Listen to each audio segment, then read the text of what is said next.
नमस्कार. लग्नानंतर होईलच प्रेम मालिकेच्या पुढील भागात जबरदस्त ट्विस्ट येणार आहे. आपण पाहणार आहोत की रम्याने विजयला कसं उलटं-सुलटं सांगून खोटा व्हिडिओ दाखवून त्याला काव्य आणि पार्थच्या विरोधात उभं केलेलं आहे. तर ते कसं उभं केलं हे आपण या सविस्तर व्हिडिओमध्ये पाहणार आहोत.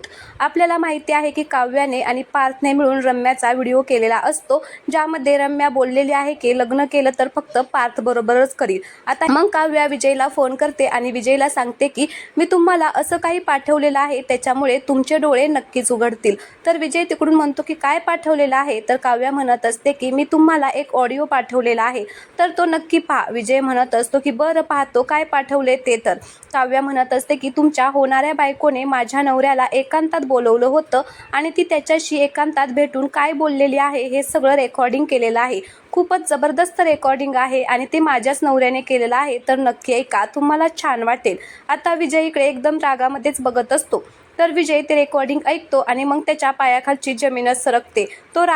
मग विजय रागाने रम्याला फोन लावतो आणि मग रम्याने फोन उचलल्यानंतर विजय म्हणत असतो की रम्या शितोळे, तिकडे कचऱ्याचा डब्बा आहे का. आता ज्या वेळेस विजय असं बोलतो ते ऐकून रम्याला धक्काच बसतो. मग रम्या आता म्हणत असते की काय झाले. तर तो म्हणतो की त्या डब्यामध्ये मी जी तुला अंगठी घातलेली आहे ना, ती त्या कचऱ्याच्या डब्यामध्ये फेकून दे. आता हे नातं मला पुढे न्यायचं नाहीये, मला खूप राग आलेला आहे तुझा रम्या. आता रम्या म्हणत असते की नक्की काय झालंय आणि तू विजयच बोलतोय ना. तर विजय म्हणत असतो की लाज नाही वाटत का ग तुला असं बोलताना. हे बघ, तुला जर माझ्याशी लग्न करायचं नसेल तर स्पष्टपणे सांग, मला सुद्धा काही तुझ्याशी लग्न करण्याची एवढी गरज नाहीये, कळलं का. तर रम्या म्हणत असते की काय बोलतोय तू विजय, एक मिनिट जरा शांत हो आणि नीट सांग मला काय बोलतोय ते. तर विजय म्हणतो की माझ्या पाठीमागे वाटेल ते करशील आणि मी शांत बसू, तुला काहीच नाही बोलायचं का. माझं चुकलं खरं तर, मी आजच्या या काळात प्रामाणिक मुलगी म्हणून मी तुझ्याकडे बघत बसलो. मला असं वाटलं की तू प्रामाणिक असशील, चांगली असशील, पण बरं झालं मी वेळी शहाणा झालो, माझे डोळे उघडले. नाही तर तुझ्यासारख्या चीटर मुलीशी मला अजिबातच लग्न करायचं नव्हतं. तर इकडे आता रम्याला कळतच नाही की नक्की काय झाले आणि हा असा का बोलतोय. तर रम्या म्हणत असते की अरे काय झालं तर तरी सांग. त्यावेळेस विजय म्हणतो की काय तुला त्या पार्थ बरोबर लग्न करायचंय का. मग रम्याच्या पायाखालची जमीनच सरकते आणि रम्या म्हणते की तुला कोणी सांगितलं. त्यावेळेस विजय म्हणतो की त्या काव्याने मला सांगितलेलं आहे, तिने मला एक ऑडिओ पाठवलेला आहे, त्याच्यामध्ये स्पष्टपणे तू म्हटलेले आहे की लग्न केलं तर फक्त आणि फक्त पार्थशीच करेल. हे काय होतं मग रम्या. आणि आता हे ऐकून रम्या आणि वसवात्याला आश्चर्याचा धक्काच बसतो. आता विजय रागारागाने फोन ठेवतो. विजयने फोन ठेवल्यानंतर वसवात्या रम्याला म्हणत असतात की बघितलं ना, चांगला मुलगा सुद्धा हातचा गेला. 1000 वेळा तुला सांगितलं होतं की त्या पार्थच्या मागे मागे करू नको, बघितलं ना आता काय झालं ते. तर मग रम्या म्हणते की आता तू बघच आई मी काय करते ते. त्या काव्याचा ना असा आता धडा त्या काव्याला शिकवते ना की बघ, काव्य आणि पार्थला नाही धडा शिकवलं ना तर नावाची रम्या शितोळे नाही, असं म्हणून आता ती उठते. तर वसवात्या म्हणत असते की काय करणार आहे तू, बास कर आता तुझे हे प्लॅन करणं. तर रम्या म्हणते की नाही आई, मी आता गप्प बसणार नाही, आता त्या काव्य आणि पार्थला धडा शिकवूनच राहणार. त्यावेळेस वसवात्या म्हणते की अगं, गेली होती ना धडा शिकवायला त्या काव्याला, आत्ताच तिने तुला तोंडावरती पाडलेला आहे ना, अजून तुला धडा शिकवायचा आहे का तिला. अगं बास कर रम्या.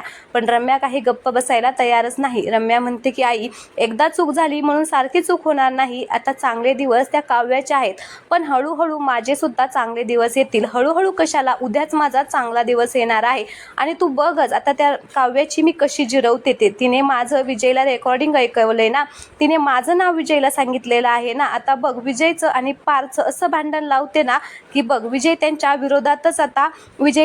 विरोधातच भडकवते चांगलं. तर आता जर असं नाही केलं ना तर नावाची रम्या नाही, असं म्हणून आता ती मोठा प्लॅन करते. आता ती ठरवते की मला आता विजयला भेटायला जावं लागेल.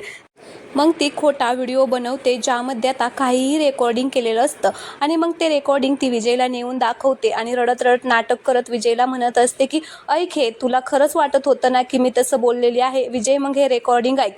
तर विजय आता ते रेकॉर्डिंग ऐकतो आणि म्हणत असतो की काय आहे हे. तर ती म्हणत असते की अरे, मी हा व्हिडिओ बनवलेला आहे खोटा. आजकाल इंटरनेटवरून आपण काहीही बनवू शकतो आणि कोणालाही फसवू शकतो. तसंच त्या काव्याने तुझ्या आणि माझ्याबद्दल गैरसमज व्हावा म्हणून हे सगळं काही केलेलं आहे. ती काव्या चांगली मुलगी नाही रे, तिला ना मी त्या घरामध्ये नको आहे म्हणून ती हे सगळं करत असते. विजय, तुला कसं कळत नाही की माझं किती प्रेम आहे तुझ्यावरती. पण तुझे फोनवरती जे बोलला ना ते मला सहन झालं नाही, म्हणून मी ठरवलं सगळं सत्य तुझ्यासमोर आणायचं. अरे, त्या पार्थ आणि काव्याचा हा सगळा डाव होता, ते जळतात रे आपल्यावरती. त्यावेळेस विजय म्हणत असतो की अच्छा, त्यांनी असं केलं का? आता तू बघच पार्थ आणि काव्याची मी कशी जिरवतो ते.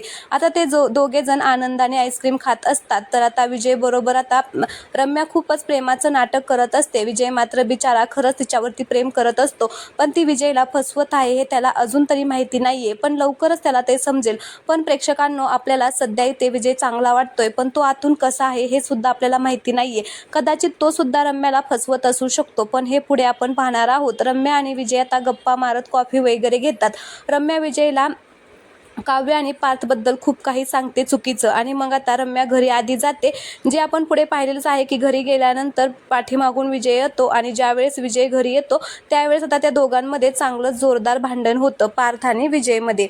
तर आता ते सगळं रम्याने भांडण लावलेलं असतं. तर चला, आजचा हा व्हिडिओ आवडला असेल तर प्लीज चॅनलला सबस्क्राईब करा आणि व्हिडिओला लाईक करा. धन्यवाद.